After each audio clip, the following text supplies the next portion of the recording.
Hello friends, मी प्रज्ञा तुम्हा सर्वांचं स्वागत करते आपल्या कलेक्टर गुरुच्या या ऑनलाईन प्लॅटफॉर्मवरती. आजचं आपलं हे 70वे लेक्चर आहे. आजचं आपलं हे सायन्सचं, ज्याच्यामध्ये आज आपण केमिस्ट्रीचा सगळ्यात महत्त्वाचा टॉपिक की ज्याच्यावरती प्रत्येक वर्षी बेसिक वन लाईनर का असेना पण ॲटलिस्ट एक प्रश्न तरी कन्फर्म असतो. तो टॉपिक म्हणजे कार्बन कंपाऊंड.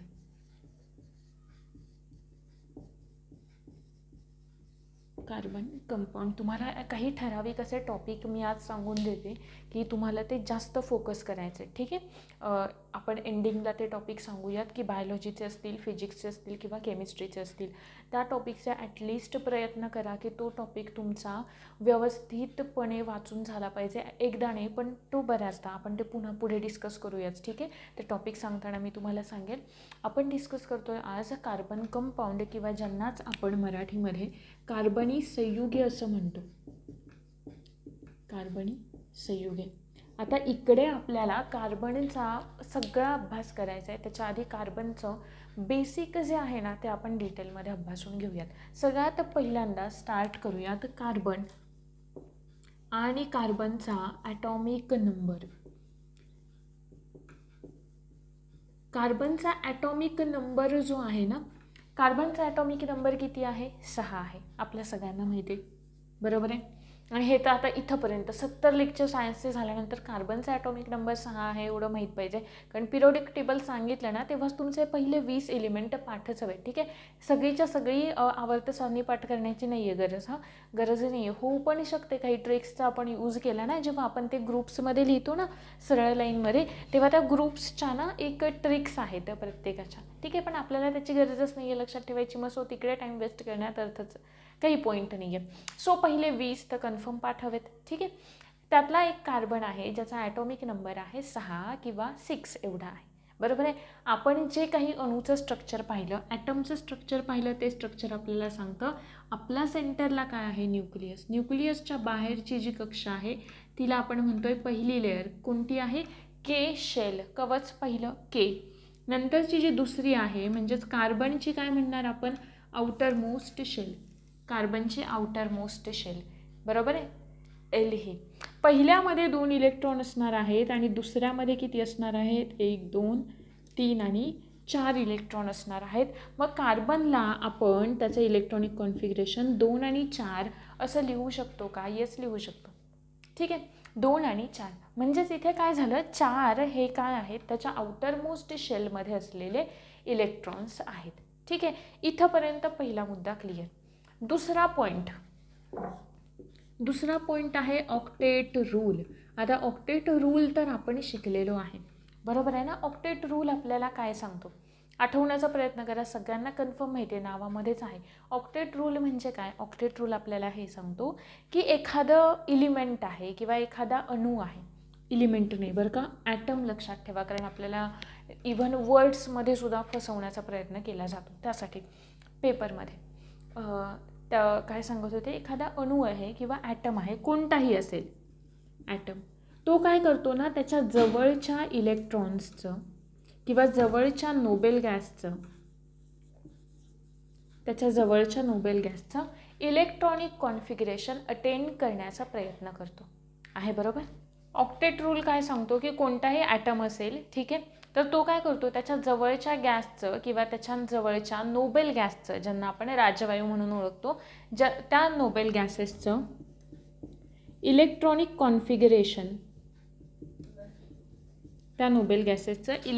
कॉन्फिगरेशन अटेंड करण्याचा प्रयत्न करतो. हे आपल्याला सांगतो ऑक्टेट रूल. सेम आहे इथे आपण म्हणतोय की कोणताही ॲटम असेल आहे, बरोबर, कोणताही अणू. म्हणजेच आता इथे आपण कशाबद्दल बोलतोय? कार्बनबद्दल बोलतोय. म्हणजे सेम तीच कंडिशन कार्बनला सुद्धा लागू होईल का? म्हणजे कार्बनला सुद्धा हा ऑक्टेट रूल फॉलो होतो. आपण फक्त याचे 2 एक्सेप्शन पाहिलेले होते. कोणते होते? एक होतं हायड्रोजन आणि लिथियम. हे 2 एक्सेप्शन होते कारण ते दोघे त्याचं डुप्लेट कंप्लीट करण्याचा प्रयत्न करतात आहे, बरोबर. इतर सगळे जे काही ॲटम्स आहेत ते ऑक्टेट रूल फॉलो करतात आणि प्रयत्न करतात की त्यांच्या जवळच्या नोबेल गॅसचं कॉन्फिगरेशन अटेंड करण्याचा. मग नोबेल गॅसेसचं कॉन्फिगरेशन काय असतं? तर त्यांच्या आउटर मोस्ट शेलमध्ये 8 इलेक्ट्रॉन असतात. आहे बरोबर. कार्बनच्या आउटर मोस्ट शेलमध्ये किती इलेक्ट्रॉन आहेत? ते 4 इलेक्ट्रॉन आहेत. क्लिअर. कार्बन सुद्धा ऑक्टेट रूल फॉलो करतो, मग तो सुद्धा प्रयत्न करेल त्याच्या जवळच्या नोबेल गॅसचं किंवा राजवायूचं एक इलेक्ट्रॉनिक कॉन्फिगरेशन अटेंड करण्याचा. म्हणजे तो सुद्धा हा प्रयत्न करेल की त्याच्या आउटर मोस्ट शेलमध्ये 8 इलेक्ट्रॉन हवेत. आहे बरोबर. मग कार्बनच्या आत्ता आउटर मोस्ट शेलमध्ये आहेत 4 इलेक्ट्रॉन. आहे बरोबर. आणि कार्बनला हवेत ऑक्टेट कंप्लीट करण्यासाठी 8 इलेक्ट्रॉन, म्हणजे त्याला अजून गरज आहे 4 इलेक्ट्रॉन्सची. आहे बरोबर. 4 इलेक्ट्रॉन्सची त्याला गरज आहे. किंवा जर का त्याला स्टेबल व्हायचं आहे तर त्याच्याकडे काही ऑप्शन्स आहेत. त्यातला पहिला ऑप्शन आहे की तो काय करेल, एकतर इलेक्ट्रॉन गेन करेल. आहे बरोबर. जर का इलेक्ट्रॉन गेन करायचे तर त्याला किती इलेक्ट्रॉन गेन करावे लागतील? 4 इलेक्ट्रॉन्स त्याला घ्यावे लागतील की जेणेकरून त्याच्यावर पुन्हा निगेटिव्ह चार्ज येईल. तो विषय नंतरचा राहिला, पण आपण आत्ता हे बघूयात की त्याला इलेक्ट्रॉन स्टेबल व्हायचे आहे. तो इलेक्ट्रॉन घेण्याचा प्रयत्न करेल, 4 इलेक्ट्रॉन घेईल. आहे बरोबर. दुसरा ऑप्शन त्याच्याकडे असेल 4 इलेक्ट्रॉन लूज करणं, लॉस ऑफ इलेक्ट्रॉन. आहे बरोबर. लॉस ऑफ इलेक्ट्रॉन म्हणजेच तो प्रयत्न करेल की 4 इलेक्ट्रॉन स्वतःकडचे हे जे 4 इलेक्ट्रॉन आहेत ते दुसऱ्याला देणं. किंवा तिसरा ऑप्शन नंतर डिस्कस करू. पहिल्या 2 ऑप्शन्समध्ये काय होतं आहे, 4 इलेक्ट्रॉन घ्यावे लागत आहेत किंवा 4 इलेक्ट्रॉन द्यावे लागत आहेत. हे दोन्ही त्याला परवडणारं नाही आहे, कारण तिकडे एनर्जी लॉस हा तर तेवढाच होणार आहे. आहे बरोबर. आणि तरीसुद्धा काय होतं आहे, त्याचं डुप्लेट कंप्लीट होतं आहे. मग त्यापेक्षा ऑक्टेट कंप्लीट करणं कधीही बेटर. आहे बरोबर. मग हे जे काही दोन्ही ऑप्शन आहे ते दोन्ही ऑप्शन हा नाही वापरत. ठीक आहे. मग तिसरा जो ऑप्शन आहे तो म्हणजे शेअरिंग ऑफ इलेक्ट्रॉन. तिसरा ऑप्शन आहे शेअरिंग ऑफ इलेक्ट्रॉन. म्हणजे तो काय करेल, इलेक्ट्रॉन्सचं शेअरिंग करण्याचा प्रयत्न करेल. मग जे शेअरिंग ऑफ इलेक्ट्रॉन आपल्याला माहिती आहे, तिसरा ऑप्शन कार्बन काय करणार आहे, वापरणार आहे. शेअरिंग करतोय म्हणजे तिथे बॉन्ड कोणता तयार होईल, तिथे तयार होतो कोव्हॅलंट बॉन्ड. तिथे कोणता बॉन्ड तयार होतो, कोव्हॅलंट बॉन्ड, सहसंयोज बंध तयार होतो. आहे बरोबर. आणि ज्या ॲटम्समध्ये किंवा ज्या अणूंमध्ये कोव्हॅलंट बॉन्ड असतो त्या कोव्हॅलंट बॉन्ड असलेल्या संयुगांना आपण काय म्हणतो, कोव्हॅलंट कंपाऊंड असं म्हणतो. Covalent compound. आपण आयनिक कंपाऊंड बघितले होते आणि कोव्हॅलंट कंपाऊंड बघितले होते. आहे बरोबर. आता ते डिस्कस करण्याआधी ना आपण डिरेक्ट कार्बनचं शेअरिंग बघण्याच्या आधी थोडंसं कमी ज्यांच्याकडे इलेक्ट्रॉन्स आहेत ना त्यांचं शेअरिंग आपण बघण्याचा प्रयत्न करूयात. बघा, सगळ्यात पहिलं आपण घेऊयात हायड्रोजनचं एक्झाम्पल. हायड्रोजन जे आहे त्या हायड्रोजनच्या आउटर मोस्ट, हायड्रोजनचा ॲटॉमिक नंबर किती आहे, 1 आहे. म्हणजे हायड्रोजनच्या आउटर मोस्ट शेलमध्ये 1 इलेक्ट्रॉन आहे. आहे बरोबर. लुईस डॉट स्ट्रक्चरच्या फॉर्मॅटमध्ये आपण हे कसं डिनोट करणार, लुईस डॉट स्ट्रक्चरच्या फॉर्मॅटमध्ये 1 हायड्रोजन, त्याच्याकडे 1 इलेक्ट्रॉन आहे. क्लिअर. नंतर या हायड्रोजनला स्टेबल व्हायचे. स्टेबल होण्यासाठी 1 इलेक्ट्रॉन देऊन चालणार नाही किंवा याला इलेक्ट्रॉन देणारा दुसरा कोणताही नसतो, म्हणजे ते तिथेच पडतंय नाही का, फिजिबल नाही आहे ते. सो हा सुद्धा काय करेल, शेअरिंग करेल इलेक्ट्रॉनचं. म्हणजे इकडे जो दुसरा हायड्रोजन आहे त्याच्या या एका इलेक्ट्रॉनसोबत काय करेल, हा शेअरिंग करेल. आहे बरोबर. कसं डिनोट करणार आपण, लुईस डॉट स्ट्रक्चरनुसार, हे या फॉर्मॅटमध्ये. आहे क्लिअर का. मग इथे हा स्वतःचा 1 इलेक्ट्रॉन देतोय, हा सुद्धा स्वतःचा 1 इलेक्ट्रॉन देतोय आणि यांच्यामध्ये जो बॉन्ड तयार होतोय, शेअरिंग करतायत दोघे, पूर्णपणे देत नाही आहेत, वाटून घेत आहेत. म्हणजे या बॉन्डला आपण काय म्हणणार, कोव्हॅलंट बॉन्ड. पण हा कोव्हॅलंट बॉन्ड जो तयार झाला आहे तो फक्त एकाच इलेक्ट्रॉनमध्ये तयार झालेला आहे. आहे बरोबर. मग इथे एका इलेक्ट्रॉन म्हणजे सिंगल इलेक्ट्रॉनमध्ये, म्हणून आपण याला म्हणतो सिंगल कोव्हॅलंट बॉन्ड. क्लिअर. दुसरं एखादं एलिमेंट बघूयात, ॲटम बघूयात, दुसरा एखादा अणू बघूयात, ऑक्सिजन. ऑक्सिजनची जी आउटर मोस्ट शेल असते, ऑक्सिजनचा ॲटॉमिक नंबर किती, 8. इलेक्ट्रॉनिक कॉन्फिगरेशन 2 आणि 6. कशा पद्धतीने रचना असेल ऑक्सिजनची की हा केंद्रक आहे, ही त्याची फर्स्ट कक्षा आहे, ऑर्बिट आहे, ही त्याची दुसरी ऑर्बिट आहे. पहिल्यामध्ये 2 इलेक्ट्रॉन आणि जी दुसरी आहे आउटर मोस्ट आहे, त्या आउटर मोस्टमध्ये 6 इलेक्ट्रॉन असतील. 1 2 3 4 5 आणि 6 इलेक्ट्रॉन आहेत. बरोबर आहे. ऑक्सिजनसुद्धा ऑक्टेट रूल फॉलो करतो का? येस करतो. मग ऑक्टेट रूल काय सांगतो? कोणताही ॲटम जवळच्या नोबेल गॅसचं इलेक्ट्रॉनिक कॉन्फिगरेशन अटेंड करण्याचा प्रयत्न करेल. मग इलेक्ट्रॉनिक कॉन्फिगरेशन अटेंड करायचे ते सुद्धा नोबेल गॅसचं, म्हणजे आउटर मोस्ट शेलमध्ये इलेक्ट्रॉन किती हवेत? 8 हवेत. पण 8साठी कमी किती आहेत? कमी आहेत 2 इलेक्ट्रॉन. बरोबर आहे. मग 2 इलेक्ट्रॉन घेण्यासाठी हा काय करतो? दुसऱ्या ऑक्सिजनसोबत इलेक्ट्रॉन्सचं शेअरिंग करतो आहे. बरोबर. इकडे दुसरा ऑक्सिजनचा ॲटम घेतला आपण, याच्याकडे सुद्धा 6 इलेक्ट्रॉन आहेत. 4 5 6 आहे. बरोबर. 6 इलेक्ट्रॉन आहेत. मग हे जे काही 2 ॲटम आहेत ते काय करतील? 2 इलेक्ट्रॉन्समध्ये शेअरिंग करतील, म्हणजे याच्यामध्ये करतील आणि याच्यामध्ये करतील. लुईस डॉट स्ट्रक्चरनुसार आपण कसं डिनोट करू शकतो बघा. हा एक ऑक्सिजन आहे, हा एक ऑक्सिजन आहे. लुईस डॉट स्ट्रक्चर वगैरे यांनी कोणती थेरी दिली सांगा? व्हॅलेन्स बॉन्ड थेरी आहे, इलेक्ट्रॉनिक थेरी आहे नाही का, कोसेल आणि लुईसने दिलेली. याच्यामध्ये ते काय म्हणाले, ही जर का इन्व्हॉल्वच होत नाही आहे एखाद्या केमिकल रिॲक्शनमध्ये तर हिचा विचारच नाही करायचा आहे. बरोबर. म्हणजे न्यूक्लियसचा आणि या आतमधल्या शेलचा. केमिकल रिॲक्शनमध्ये भाग कोण घेत आहे? सगळ्यात बाहेरची ऑर्बिट. मग तुम्ही विचार करताना सगळ्यात बाहेरच्याच ऑर्बिटचा विचार करा आहे. बरोबर. मग सगळ्यात बाहेरच्याच लुईस डॉट स्ट्रक्चरमध्ये आपण इलेक्ट्रॉन कोणते दाखवतो?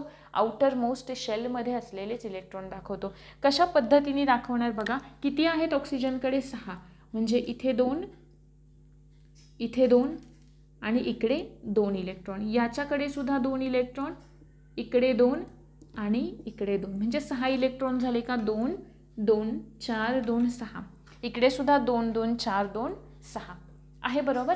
यांना काय करायचं आहे? ऑक्टेट कंप्लीट करायचे. 2 इलेक्ट्रॉन कमी आहेत. इथे 1 इलेक्ट्रॉन कमी होता म्हणून सिंगल बॉन्ड तयार झाला. यांच्याकडे 2 इलेक्ट्रॉन कमी आहेत, म्हणजे जे शेअरिंग होईल ते 2 इलेक्ट्रॉन्समध्ये होणारे शेअरिंग आहे. बरोबर आहे. म्हणजे इकडे या 2 इलेक्ट्रॉन्समध्ये बॉन्ड तयार होईल आणि अशा कोव्हॅलेंट बॉन्डला आपण म्हणतो डबल कोव्हॅलेंट बॉन्ड, म्हणजेच दुहेरी सहसंयुज बंध, एकेरी सहसंयुज बंध. तिसरं एखादं एक्झाम्पल घेऊयात की ज्याच्यामध्ये आपण जाऊयात. एक्झाम्पल नायट्रोजनचं घेऊयात. सगळे एक्झाम्पल NCERTमध्ये तुम्हाला हे दिलेले आहेत. हायड्रोजनचं दिलं आहे, ऑक्सिजनचं दिलं आहे, नायट्रोजनचं दिलं आहे. ठीक आहे ना. खूप व्यवस्थितपणे तो पार्ट एक्सप्लेन केला. नायट्रोजनचा ॲटॉमिक नंबर किती आहे? 7. किती आहे? 7. इलेक्ट्रॉनिक कॉन्फिगरेशन काय होईल? 2 आणि 5. मग आपण डिनोट कसं करणार? हा ॲटम आहे, ही त्याच्या आउटर मोस्ट शेल आहे. पहिल्यामध्ये 2, दुसऱ्यामध्ये किती असतील? 5. 4 आणि 5 आहे. बरोबर. काय करेल? ऑक्टेट रूल फॉलो करेल. किती असायला हवेत? 8 असायला हवेत. पण याच्याकडे किती आहेत? 5. म्हणजे 3 इलेक्ट्रॉन याच्याकडे कमी आहेत नायट्रोजनकडे. नायट्रोजनकडे 3 इलेक्ट्रॉन्स कमी आहेत. मग नायट्रोजन काय करेल? अजून एका नायट्रोजनसोबत शेअरिंग करेल इलेक्ट्रॉनचं. इकडे पाहायचं दुसरं.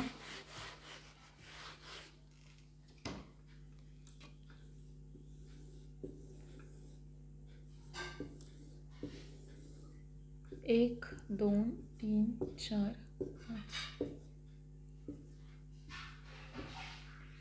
5 आहे. बरोबर. दोघे काय करतील? 3 इलेक्ट्रॉन कमी आहे, म्हणजे शेअरिंग किती इलेक्ट्रॉनमध्ये होणार आहे? 3 इलेक्ट्रॉन्समध्ये होणार आहे. लुईस डॉट स्ट्रक्चरनुसार आपण ते कशा पद्धतीने डिनोट करू? लुईस डॉट स्ट्रक्चरनुसार आपण करतो डिनोट. नायट्रोजन, हा एक नायट्रोजन. डॉट स्ट्रक्चर दाखवताना आपण काय करतो? आउटर मोस्ट शेलमधले इलेक्ट्रॉन लिहितो. आउटर मोस्ट शेलमध्ये याच्या किती इलेक्ट्रॉन आहेत? 1 2 3 4 आणि 5. इकडे पण 1 2 3 4 आणि 5. कमी इलेक्ट्रॉन्स किती आहेत? 3 आहेत. 8 हवेत पण आहेत 5, म्हणजे कमी किती आहेत? 3. जेवढे इलेक्ट्रॉन कमी तेवढ्याच इलेक्ट्रॉनचं शेअरिंग करतात. जेवढ्या इलेक्ट्रॉनचं शेअरिंग करतील तेवढेच बॉन्ड किंवा कोव्हॅलंट बॉन्ड तयार करतात. म्हणजे या इलेक्ट्रॉनमध्ये एक बॉन्ड झाला, याच्यामध्ये एक झाला आणि याच्यामध्ये एक झाला. म्हणजे नायट्रोजननी स्टेबल होण्यासाठी कोव्हॅलंट बॉन्ड तयार केला आणि त्या कोवॅलेंट बॉन्डला 3 इलेक्ट्रॉनचं शेअरिंग करून तयार झाला, म्हणून आपण त्याला ट्रिपल कोवॅलेंट बॉन्ड असं म्हणतो. त्याला आपण म्हणतो ट्रिपल कोवॅलेंट बॉन्ड. क्लिअर इथंपर्यंत? आता आपण जाऊयात कार्बनकडे.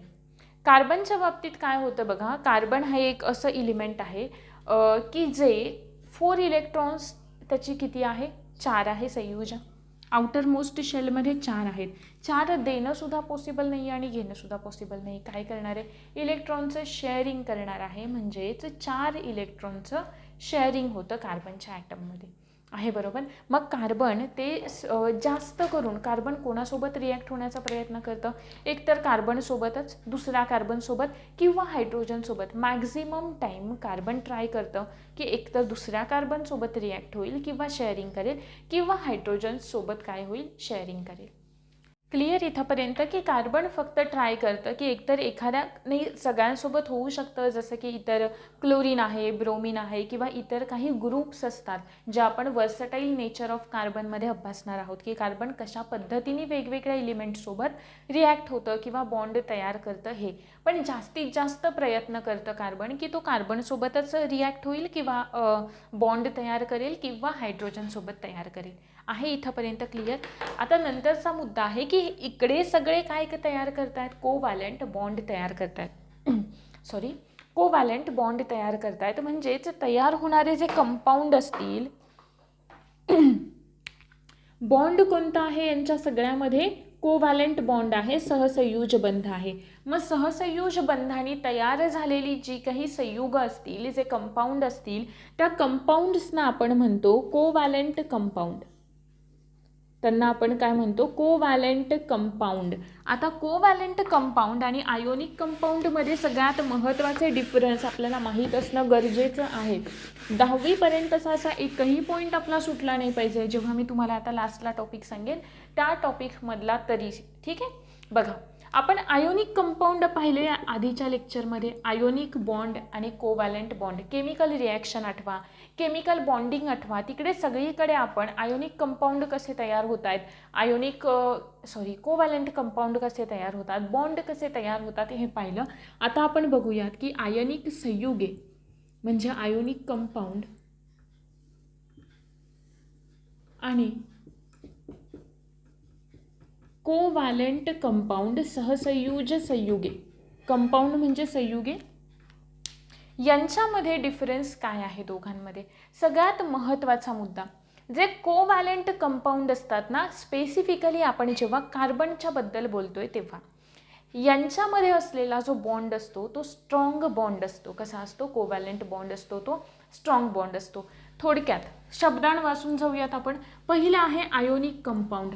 आयोनिक कंपाऊंडमध्ये जर का त्यांचं डिफ्युजन झालं, ते जर का डिझॉल्व झाले, सेपरेट झाले, तर ते काय तयार करतात, आयोनिक कंपाऊंड आयन्स तयार करतात. आयन्स तयार करतात. त्याचबरोबर आयोनिक कंपाऊंडमध्ये फ्री इलेक्ट्रॉनसुद्धा असतात. आयोनिक कंपाऊंडमध्ये फ्री इलेक्ट्रॉन असतात का, NaClचं एक्झाम्पल घ्या. काय करतोय, पूर्णपणे स्वतःचा एक इलेक्ट्रॉन दुसऱ्याला देतोय, रिॲक्ट होऊन जातोय, बॉन्ड तयार करतोय. त्या बॉन्डला आपण म्हणालो आयोनिक बॉन्ड, Na+Cl- आहे बरोबर. यांच्याकडे ज्यांच्यामध्ये बॉन्डिंग झालंय, ठीक आहे, आणि इतर जे काही पेअर आहेत तर त्यांना आपण काय म्हणतो, इलेक्ट्रॉन. म्हणजेच इकडे आयन्स तयार होत आहेत, म्हणजे ते आयन्स कोणत्या फॉर्ममध्ये असतील, इलेक्ट्रॉन्सच्या फॉर्ममध्ये असतील किंवा कोणत्याही चार्ज पार्टिकलच्या फॉर्ममध्ये असतील. आहे बरोबर. म्हणजेच थोडक्यात आपण असं म्हणू शकतो का की यांच्याकडे फ्री इलेक्ट्रॉन्स आहेत, यांच्याकडे फ्री इलेक्ट्रॉन्स आहेत. तसं कोवॅलेंट बॉन्डमध्ये फ्री इलेक्ट्रॉन नसतात, यांच्याकडे फ्री इलेक्ट्रॉन्स नसतात. पहिला मुद्दा, हे आयन्स तयार करत नाहीत, आयन्स तयार करत नाहीत, फ्री इलेक्ट्रॉन्स नाही आहेत. आयोनिक कंपाऊंडचा आता लक्ष द्या व्यवस्थित, यांच्याकडे फ्री इलेक्ट्रॉन नाही आहे. आहे बरोबर, यांच्याकडे फ्री इलेक्ट्रॉन नाही आहे. पण यांच्यामध्ये असलेला जो बॉन्ड असतो तो ॲज कम्पेअर्ड टू यांच्यामध्ये असलेला बॉन्ड जो असतो थोडा स्ट्रॉंग असतो as compared to covalent compound. आहे बरोबर. बॉन्ड स्ट्रॉंग आहे, मग यांचा मेल्टिंग पॉईंट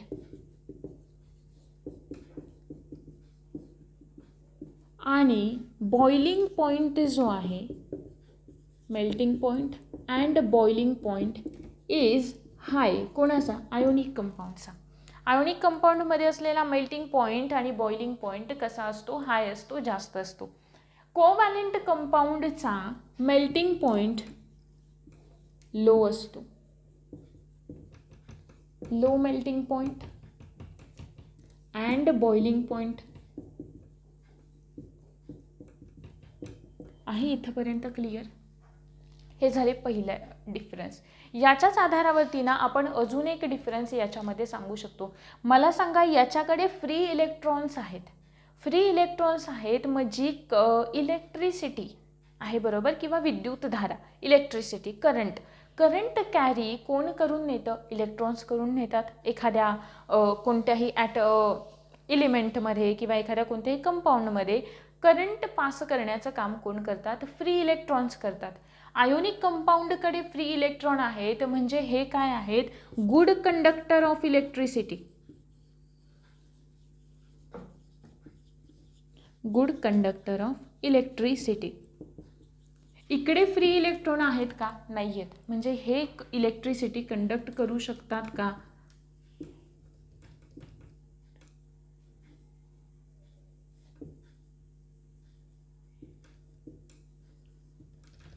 क्लिअर इथपर्यंत? ठीक आहे. काय हे डिफरन्स लक्षात ठेवायचे, बेसिक डिफरन्स आहेत की हे पुढे आपल्याला उपयोगी येणार आहेत. ठीक आहे. बघा, आयोनिक कंपाऊंडमधला डिफरन्स, यांच्यामधला डिफरन्स. आयोनिक का म्हणतो? आयन्स तयार करतात, कोव्हॅलेंटमध्ये आयन्स तयार होत नाहीत. इकडे आयन्स तयार होतात, फ्री इलेक्ट्रॉन्स असतात, त्यांच्याकडे फ्री इलेक्ट्रॉन नाही आहेत. फ्री इलेक्ट्रॉन आहेत म्हणून यांच्याकडे काय आहे? इलेक्ट्रिसिटी, विद्युतधारा, करंट वाहून नेऊ शकतात. हे वाहून नेऊ शकत नाहीत. अजून एक महत्त्वाचा मुद्दा, यांच्यामध्ये आयोनिक कंपाऊंडमध्ये स्ट्रॉंग बॉन्ड असतं, फोर्स ऑफ अट्रॅक्शन जास्त असतो. इकडे force of attraction as compared to ionic bond कमी असतो. सो म्हणजेच काय? यांचा मेल्टिंग आणि बॉइलिंग पॉईंट कमी आहे, यांचा मेल्टिंग आणि बॉइलिंग पॉईंट हाय आहे, जास्त आहे.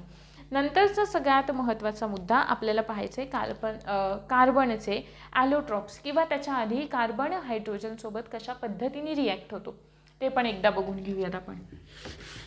कार्बन आणि हायड्रोजनचं बॉन्डिंग.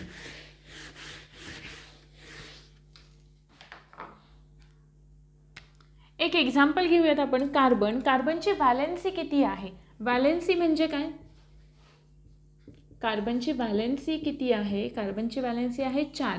म्हणजेच आउटरमोस्ट शेलमध्ये किती इलेक्ट्रॉन आहेत, किंवा त्याच्या व्हॅलेन्स शेलमध्ये किती इलेक्ट्रॉन आहेत.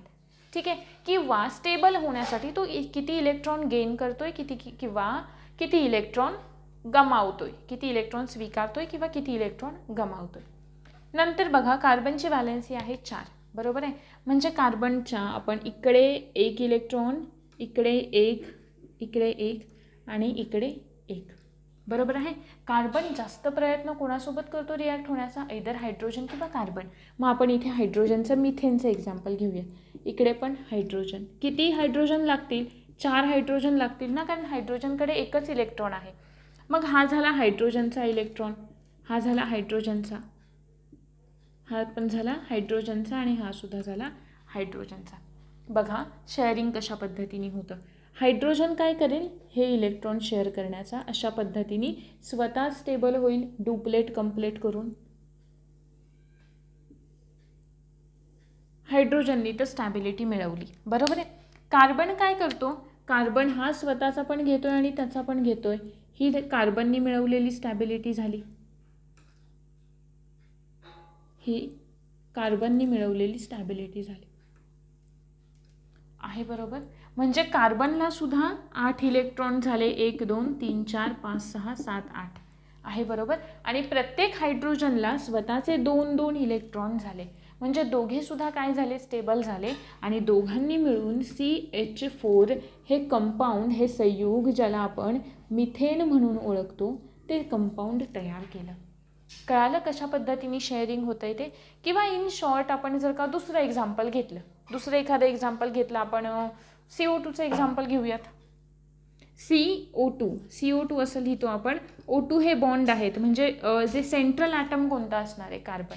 बघा कार्बनची संयोजक किती आहे 4 आहे. कार्बनच्या आउटर मोस्ट शेलमध्ये किती इलेक्ट्रॉन असतात 4 इलेक्ट्रॉन असतात. इथे कसे लिहायचे 1 2 3 आणि 4 झाले 4 इलेक्ट्रॉन. कोण आहेत दोघे O2 आहेत, O आहे, हा एक O हा एक O. साधी गोष्ट आहे.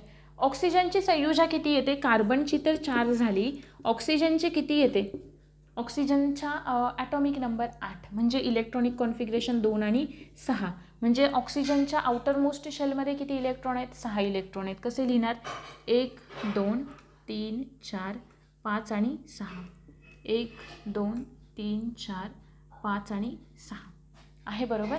आता आपल्याला बॅलन्स करायचे आहे दोघांना. कशा पद्धतीने करणार कार्बनला किती इलेक्ट्रॉन हवेत 8 इलेक्ट्रॉन हवेत. आता बघा 1 2 3 4 5 6 7 8 म्हणजे कार्बन आणि ऑक्सिजन अशा पद्धतीने एकमेकांशी बॉन्ड तयार करतील. डबल बॉन्ड तयार झाला CO2 मध्ये कार्बन डायऑक्साईडमध्ये. मग ऑक्सिजनला किती हवे होते 2 हवे होते ना, अजून 6 होते 2 हवे होते. मग हे 2 त्यांनी याच्यासोबत शेअर केले म्हणजे दोघे सुद्धा काय झाले स्टेबल झाले आणि दोघांनी कोव्हॅलंट बॉन्ड करून एक कंपाऊंड तयार केलं कार्बन डायऑक्साईड.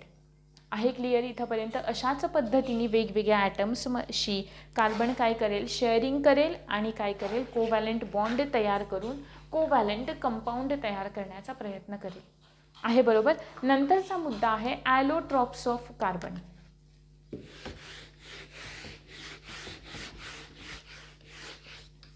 ॲलोट्रॉप्स ऑफ कार्बन म्हणजेच आपण असं म्हणू शकतो की इलिमेंट एकच ते कंपाऊंडसुद्धा एका सारख्या म्हणजे सारख्या इलिमेंटनी तयार केलेले कंपाऊंड बरोबर आहे. मग कार्बनचे ॲलोट्रॉप्स आपण बघतोय. ॲलोट्रॉप्स ऑफ कार्बन म्हणजे अपरूपे. ॲलोट्रॉप्स ऑफ कार्बन कार्बनची अपरूपे 3 येतात. ॲलोट्रॉप्सला आपण डिफाईन कसं करू शकतो की एखादं इलिमेंट एखाद्याच इलिमेंटचे अनेक फॉर्म. पण का असे अनेक फॉर्म का तयार होतात कारण ते वेगवेगळ्या स्ट्रक्चरमध्ये अरेंज होतात. म्हणजे महत्त्वाचा मुद्दा इथे कोणता राहिला arrangement of atoms. Arrangement of atom म्हणजे एखादं इलिमेंट किती जणांसोबत रिॲक्ट होईल आणि कशा पद्धतीचं स्ट्रक्चर तयार करेल अरेंजमेंट किंवा आहे स्ट्रक्चर. क्लिअर इथंपर्यंत. मग कार्बनचे जे काही ॲलोट्रॉप्स आहेत ते 3 ॲलोट्रॉप्स महत्त्वाचे आहेत ज्याच्यावरती आपल्याला विचारलेले आहेत बऱ्यापैकी प्रश्न कार्बन या टॉपिकवरती. पहिलं आहे डायमंड. पहिला ॲलोट्रॉप आहे डायमंड. दुसरा आहे ग्रॅफाईट. आणि तिसरं आहे C60. C60 कार्बन 60 ज्यालाच आपण बकमिन्स्टर असं सुद्धा म्हणून ओळखतो. आधी या दोघांमधला डिफरन्स समजून घ्यायचा. ठीक आहे. तुम्हाला एक मी नोट्समध्ये देते ती इमेज इकडे ॲड नाही करत. जर का तुम्ही डायमंडचं स्ट्रक्चर बघितलं आणि ग्रॅफाईटचं स्ट्रक्चर बघितलं ठीक आहे. मग इकडे हे जे काही तयार होतं आहे ना ते पहिलं म्हणजे ॲलोट्रॉप्स हे सेम ॲटम्सपासून तयार होणारे असतात. ॲलोट्रॉप्स हे सेम ॲटमपासून सारख्या अणूंपासून तयार होणारे असतात. दुसरा मुद्दा यांच्यामध्ये फरक काय मग तर यांची अरेंजमेंट डिफरंट असते. Arrangement is different. यांची रचना वेगळी झालेली असते म्हणून हे एकमेकांपासून वेगळे आहेत. त्याचबरोबर यांची जी फिजिकल स्टेट असते भौतिक अवस्था सॉलिड लिक्विड गॅसेस यांची जी ॲलोट्रॉप्सची आपण इथे डायमंडमध्ये ते नाही लिहायला हवं होतं बरं ठीक आहे. ॲलोट्रॉप्सचं आपण पाहतोय ठीक आहे ना. यांची फिजिकल स्टेटसुद्धा काय असते सेम असते. यांची फिजिकल स्टेटसुद्धा काय असते सेम असते. फक्त डिफरन्स कशामध्ये असतो प्रॉपर्टीजमध्ये डिफरंट असतो. Same physical state but different properties. गुणधर्म वेगळे असतात यांचे प्रत्येकाचे आहे बरोबर. आता इथे आपण C60 नंतर डिस्कस करू. एवढं काही इम्पॉर्टंट नाही आहे. C60 ग्रॅफाईट आणि डायमंड 2 आपल्यासाठी महत्त्वाचे आहेत म्हणून C60 करायचं नाही असं नाही. आपण करणार आहोत. हे 2 झाल्यानंतर तेही डिस्कस करूयात. क्लिअर का. ॲलोट्रॉप्स म्हणजे काय एका सारख्याच ॲटम्स हे असतील त्यांची अरेंजमेंट डिफरंट असेल फिजिकल स्टेट भौतिक अवस्था सारखी असेल जे डिफरंट प्रॉपर्टीज दाखवतात, वेगळे वेगळे गुणधर्म दाखवतात. सगळ्यात पहिलं डायमंड आपण डिस्कस करूयात. डायमंडमध्ये जर का तुम्ही डायमंडचं स्ट्रक्चर पाहिलं तर आपल्याला एक 3D स्ट्रक्चर पाहायला मिळतं आहे, बरोबर. त्या 3D स्ट्रक्चरमध्ये आपल्याला असं नेटवर्कसारखं, एका नेटसारखं स्ट्रक्चर कार्बनचं डायमंडमध्ये पाहायला मिळतं. का? कारण एक कार्बन ॲटम हा इतर 4 कार्बनशी अटॅच झालेला असतो. काय म्हणाले मी? 1 कार्बन ॲटम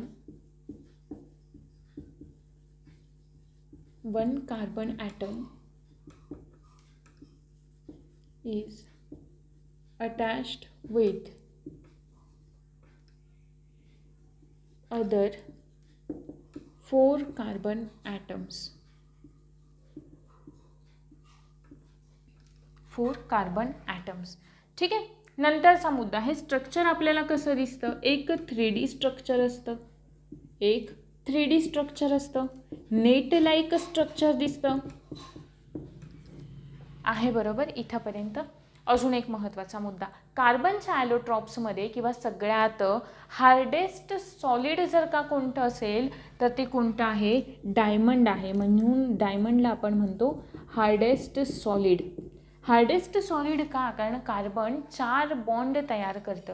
कार्बन इथे किती बॉन्ड तयार करतं आहे? 4 बॉन्ड तयार करतं आहे, बरोबर. सो याच्यामधले जे बॉन्डिंग असतं ते अतिशय जास्त स्ट्रॉंग असतं. सो कार्बन हे एक हार्डेस्ट सॉलिड, डायमंड हे जे कार्बनचं अपरूप आहे ते एक हार्डेस्ट सॉलिड म्हणून ओळखलं जातं. आता मला सांगा, हे चारीच्या चारी बॉन्ड हे आणि इकडे तयार केलेले आहेत. 3D स्ट्रक्चर आहे, नेटलाईक आहे, 4 बॉन्ड तयार केलेत. मग इकडे फ्री इलेक्ट्रॉन्स राहत आहेत का? नाही आहे. मग फ्री इलेक्ट्रॉन नाही आहे तर मग हे काय आहे? Bad conductor of electricity.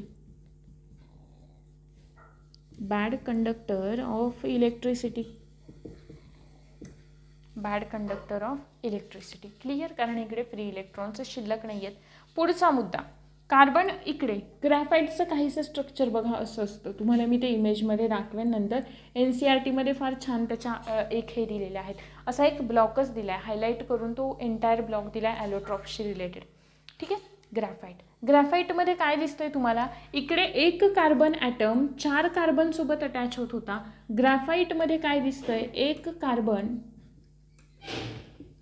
इतर 3 कार्बनसोबत अटॅच झालेला आहे. एक कार्बन इतर 3 कार्बनसोबत अटॅच झालेला आहे. हे स्ट्रक्चर कोणाचं आहे? ग्रॅफाईटचं स्ट्रक्चर आहे. अजून ग्रॅफाईटची प्रॉपर्टी की इकडे 3D स्ट्रक्चर आहे किंवा नेट लाईक स्ट्रक्चर आहे. तुम्ही इमेजमध्ये पाहाल किंवा जर का बुक घेऊन बसला असाल तर कळेल तुम्हाला की एक जे काही ग्रॅफाईटचं स्ट्रक्चर असतं ना, हे असे अनेक बॉन्ड इकडे पुढे तयार करतं, इकडे तयार करतं, याच्यावरती पुन्हा अटॅच झालेले असतात. पण हे ना एक ठराविक स्टेबल झालं की लेअरमध्ये स्ट्रक्चर असतं आहे. ठीक आहे. लेअरमध्ये स्ट्रक्चर असतं. तुम्हाला मी इमेज दाखवते बघा ग्रॅफाईटची. दिसत असेल तुम्हाला स्ट्रक्चर की एका लेअरमध्ये ते स्ट्रक्चर असतं ग्रॅफाईटचं आहे, बरोबर. मग आपण इथे म्हणू शकतो की लेअर्ड स्ट्रक्चर. हे एवढं हार्ड असेल का? यांच्याकडचं स्ट्रक्चर 3 बॉन्ड तयार केलेले आहेत यांनी. हे स्ट्रक्चर इकडचं 3D आहे, हे स्ट्रक्चर असतं 2D स्ट्रक्चर. इकडचं असतं 3D स्ट्रक्चर. त्याच्यानंतर अजून महत्त्वाचा मुद्दा, हे एक लेअर्ड स्ट्रक्चर असतं ना, त्याच्यामुळे आपण ग्रॅफाईटचा वापर एक ल्युब्रिकंट म्हणून सुद्धा करतो. ग्रॅफाईटचा वापर ल्युब्रिकंट म्हणून सुद्धा केला जातो की नाही का, फ्रिक्शन नाही व्हावं यासाठी सुद्धा केला जातो. आणि त्याचबरोबर त्यांच्यामध्ये असलेला जो बॉन्ड असतो तो थोडासा वीक असतो as a compared to diamond. त्याच्यामुळे ते एवढं हार्डेस्ट सॉलिड असं नसतं.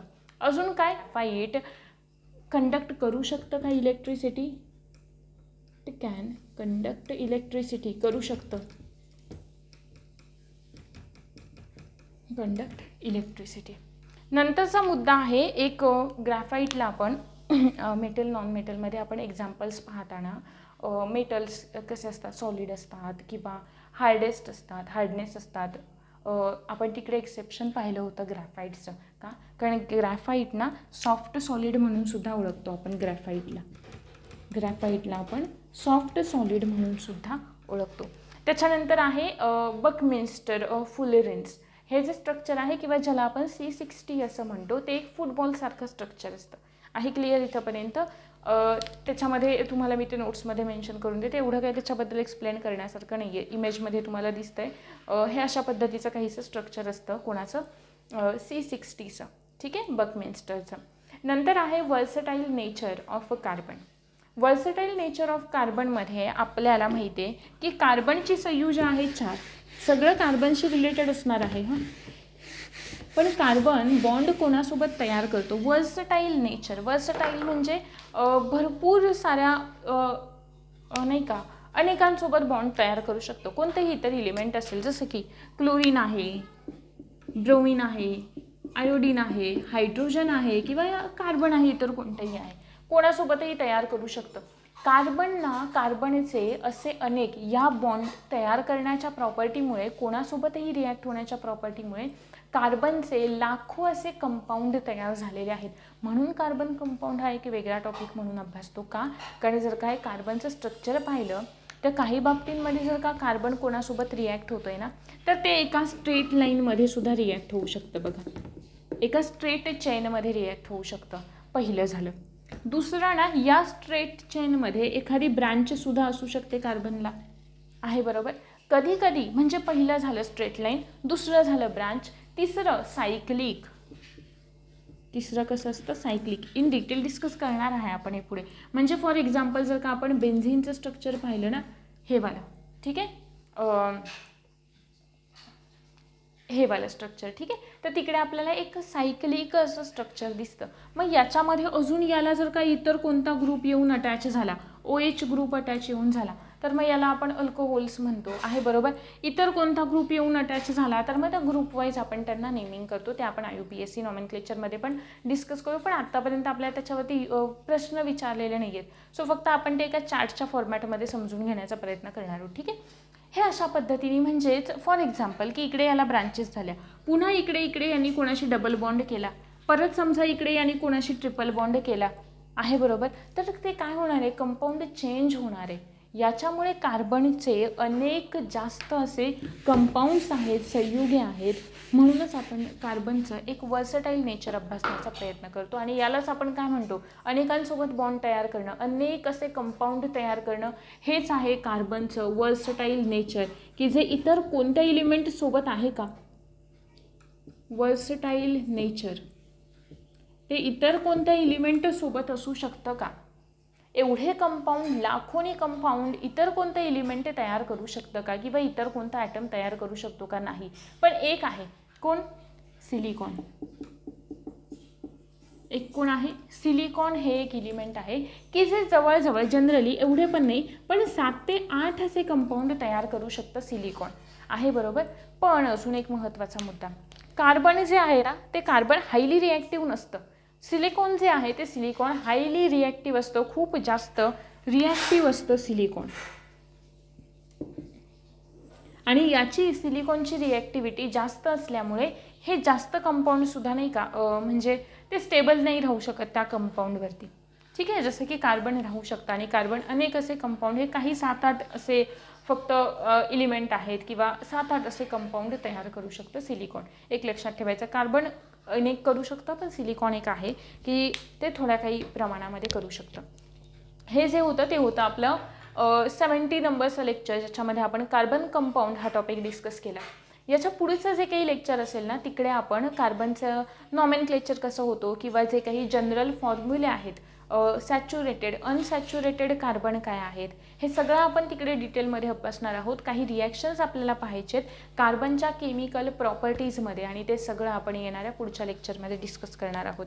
काही ठराविक टॉपिक तुम्हाला मी सांगते, जसं की बघा, म्हणजे ॲटलिस्ट तुम्ही त्याचे ना ते टॉपिक पुन्हा जे कोणी आत्ता सगळ्यांसाठीच आहे हे, पण काही ठराविक टॉपिक असे लक्षात ठेवा की जे तुम्हाला पुन्हा वाचायचे, ठीक आहे. बायोलॉजीमध्ये तर काही टॉपिक असे आहेत, सिस्टीम तुमच्या मी इकडे एवढ्या व्यवस्थित घेतलेल्या आहेत की तुम्ही जर का लेक्चर व्यवस्थित केले, नोट्स व्यवस्थित रेफर केला, बस पुरेसं आहे तेवढं. पण त्याच्यासोबत सगळ्यात महत्त्वाचा पार्ट आहे क्लासिफिकेशन. तुम्ही कोणताही पेपर काढा, आणि आत्ताच्या 2020च्या वगैरे पेपरला ना जवळजवळ 3-4 प्रश्न हे क्लासिफिकेशनवरच होते, ठीक आहे. तो पार्ट तुमचं त्याचं रीडिंग पुन्हा झालं पाहिजे. एकदा त्याचे एक्झाम्पल्स कसे लक्षात ठेवायचे ना, आपल्याला पॉसिबल झालं तर आपण त्याच्यावर सुद्धा लेक्चर घेऊयात की एक्झाम्पल क्लासिफिकेशनमध्ये कसे लक्षात ठेवायचे, ठीक आहे, ते म्हणजे तुम्हाला ते जेणेकरून इझी जाईल थोडंसं. क्लासिफिकेशन पहिला, नंतरचं दुसरं आहे हेल्थ आणि डिसीजेस. एक प्रश्न कन्फर्मच असतो, हेल्थ आणि डिसीजेस. चार्टच्या फॉर्मॅटमध्ये ट्राय करा हे लक्षात ठेवण्याचं. ठीक आहे, नंतर बायोलॉजीमध्ये अजून कोणत्या आहे सिस्टीम तर आपल्या झाल्या. न्यूट्रिशन, इव्होल्युशन हा जो टॉपिक आहे ना, 10वीच्या बुकमधून केलात ना, पहिलाच टॉपिक आहे 10वीमध्ये इव्होल्युशन, उत्क्रांती. त्याच्यामध्ये कोणत्या सायंटिस्टनी कोणते सिद्धांत दिले, काय दिले ते एकदा व्यवस्थित प्रिपेअर करून घ्या. त्यानंतर नर्वस सिस्टीममध्ये जे ऑलरेडी आधी आता प्रश्न विचारले आहेत आपल्याला ते टॉपिक तर माहीतच झाले, जसे की क्लासिफिकेशन आहे, ॲनिमल टिश्यू आहे, कारण ॲनिमल टिश्यू म्हणजे पूर्ण एंटायर बायोलॉजीचा बेस आहे. ठीक आहे, सो ॲनिमल टिश्यू अगदी व्यवस्थितपणे करा, तुम्हाला ज्या नोट्स मिळालेल्या आहेत त्याच्यामधून. ठीक आहे ना, त्यामध्ये फार जास्त मी 11-12मधलं लेक्चर प्रॉपर करा तरी सफिशियंट आहे. असे काही ठराविक टॉपिक आहेत. त्याच्यानंतर केमिस्ट्रीचे, जसं की पहिलं सांगितलं कार्बन कंपाऊंड. कार्बन कंपाऊंड नंतर जेव्हा तुम्ही ना मेटल नॉन मेटल कराल ना, मेटल नॉन मेटलच्या प्रॉपर्टी सगळ्यांना माहीत असतात आहे, बरोबर, सगळ्यांना माहीत असतात. मेटल नॉन मेटलमध्ये एक्सेप्शन लक्षात ठेवण्याचा प्रयत्न करा, कारण स्टेटमेंटच्या फॉर्ममध्ये तिकडे ते विचारू शकतात. नंतर धातू आणि त्यांचे धातुक म्हणजे ओअर्स जे असतात ना, ते ओअर्ससुद्धा विचारू शकतात याच टॉपिकमध्ये. तुम्हाला मी ते देते नोट्समध्ये. ठीक आहे, ओअर्स विचारू शकतात, त्यांचे केमिकल फॉर्म्युले विचारू शकतात. केमिकल रिॲक्शन हा नंतरचा पार्ट. केमिस्ट्रीचे आपले झालेले लेक्चर तरी प्रॉपर करा आणि नोट्स व्यवस्थित रेफर करा. केमिकल रिॲक्शन हा टॉपिक व्यवस्थितपणे सगळ्या रिॲक्शन. नंतर सांगितलं तुम्हाला मी कार्बन कंपाऊंड. त्यानंतर आत्ता सांगितलेला प्रश्न की तुम्हाला केमिकल बॉन्डिंगसुद्धा केमिकल रिॲक्शनचाच एक पार्ट आहे, जो आपण त्याच्या आधीच कव्हर केलेला आहे. केमिकल बॉन्डिंग तिकडे कंपाऊंड कोणते कोणते, लोन पेअर, बॉन्ड पेअर, तो सगळे ते व्यवस्थित करा. त्याचबरोबर अजून फिजिक्सचे काही महत्त्वाचे टॉपिक. फिजिक्सचे सगळ्यांना ते पाठच असतात. साऊंड आहे, लाईट आहे, एक प्रश्न कन्फर्म याच्यावर प्रत्येक पेपरला असतो. ठीक आहे, साऊंड आहे, लाईट आहे, करंट इलेक्ट्रिसिटी आहे,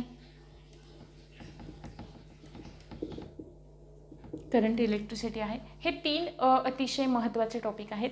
त्याच्यानंतर कोणते राहिलेले असतील तर जे आपण इमिशन बघितले, इलेक्ट्रोमॅग्नेटिक स्पेक्ट्रम, आपलं करंट इलेक्ट्रिसिटी राहिले. इलेक्ट्रोमॅग्नेटिक स्पेक्ट्रममध्ये अल्फा, बीटा, गॅमा पार्टिकल, त्यानंतर जे काही इतर रेज आहेत तर त्यांचं व्यवस्थितपणे थोडंसं ते हे करा. युनिट्स आणि मेजरमेंटमध्ये फार काही नाही, एकदाच फक्त तो प्रश्न विचारलेला होता, तुम्हाला मी नोट्समध्ये ते ऑलरेडी दिले. ठीक आहे ना, की म्हणजे काही युनिट्स देतात आणि त्याला आपण डिनोट कसं करतो आहे, बरोबर. आणि वर्क एनर्जी, पॉवर वगैरे त्याच्यामध्ये एखादं एक्झाम्पल आलं तर येऊ शकतं. सो त्याचे फॉर्म्युले पाठ असणं गरजेचं आहे. आणि थोडी आधी ज्या याच्यामध्ये प्रश्न विचारलेले आहेत प्रॉब्लेम्सवरती, तेच प्रॉब्लेम थोडेसे सोडवण्याचा प्रयत्न करा. बायोलॉजीमध्ये अजून आता थोडासा कल वाढला आहे. इकडे एखाद दुसरा टॉपिक माझा राहिलेला असू शकतो, पण क्लासिफिकेशन आहे, हेल्थ अँड डिसीज आहे, इव्होल्युशन आहे, त्यानंतर अजून प्लांट, सगळं क्लासिफिकेशनमध्ये ते करायचं आहे. ठीक आहे, नंतर सेलसारखे महत्त्वाचे टॉपिक आहे आणि सिस्टीम्स आहे, बरोबर. आणि अजून मी एक सांगेन तुम्हाला की जे काही प्लांट डिसीजेस असतात ना, त्या प्लांट डिसीजेसचा कॉझल ऑर्गॅनिझम आणि त्यांचे सिम्पटम्स म्हणजे ॲटलिस्ट असे प्लांट डिसीजेस करा की जे तुम्हाला ना तुमच्या स्टेट बोर्डमध्ये कुठेतरी डायग्रॅमच्या फॉर्ममध्ये, एखाद्या पिक्चरच्या फॉर्ममध्ये ते मेन्शन करून दिलेले आहेत, अशा पद्धतीने. ठीक आहे, एकदा आपण यांचं हे सुद्धा घेण्याचा प्रयत्न करूयात, नाही का, PYQचं. सो तुमच्या ते एक लक्षात येईल की नाही कशा पद्धतीने कोणते कोणते टॉपिक्स महत्त्वाचे आहेत. पण तुम्हाला माहीत आहे आत्ता तुम्ही एवढे 70 लेक्चर्स झालेत म्हणजे तुम्ही अभ्यास सुरू केलेला असेल, ॲनालिसिस शिवाय तर तो सुरू होत नाही. सो मग ते टॉपिक माझ्याकडून इथे एका दुसरा घाई गडबडीत सांगायचा राहू शकतो. सो मग तो तुम्ही व्यवस्थित ते काही ठराविक टॉपिक म्हणजे हे एवढे हेच करायचे असं नाही, बरं का. हे तुमचे जास्त वेळा रीड करून व्हायला पाहिजेत, इतर तर व्हायलाच पाहिजेत, असं आहे ते सांगण्यामागचा उद्देश. ठीक आहे, अदरवाईज सिस्टीम्सवरती तर कोणत्या ना कोणत्या एका सिस्टीमवर दरवर्षी प्रश्न असतो.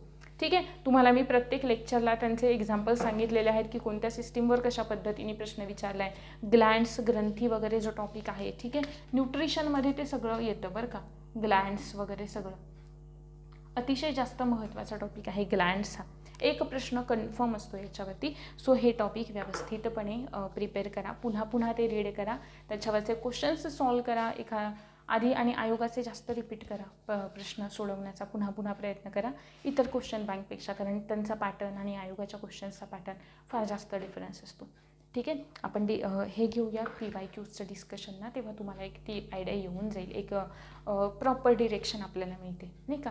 सो त्यासाठी आणि सगळं रेफर करा स्टेट बोर्डमधून, ॲटलिस्ट 10वीपर्यंतचे व्यवस्थित करा आणि ज्या काही तुम्हाला नोट्स मिळतील ना त्या नोट्स व्यवस्थित प्रिपेअर करा. ज्या ज्या टॉपिकच्या ॲटलिस्ट आत्तापर्यंत मिळाले तेवढ्या तरी व्यवस्थित करा, जर का तुम्ही सायन्स प्रिपेअर करत असाल तर. ठीक आहे. सो हे अशा पद्धतीने तो सिक्वेन्स ठेवा. काही हे सांगितलेत मी, याच्यासोबत इतर पण करायचे तुम्हाला, पण याचं रीडिंग जास्त वेळा झालं पाहिजे हे लक्षात ठेवा. ठीक आहे. होप सो हा जो काही कार्बन कंपाऊंडचा आजच्या लेक्चरशी रिलेटेड पार्ट होता तो समजलेला आहे. नेक्स्ट लेक्चरमध्ये आपण कार्बनच्या केमिकल प्रॉपर्टीज आणि इतर काही saturated unsaturated carbon compound, organic compound discuss करणार आहोत. Thank you very much.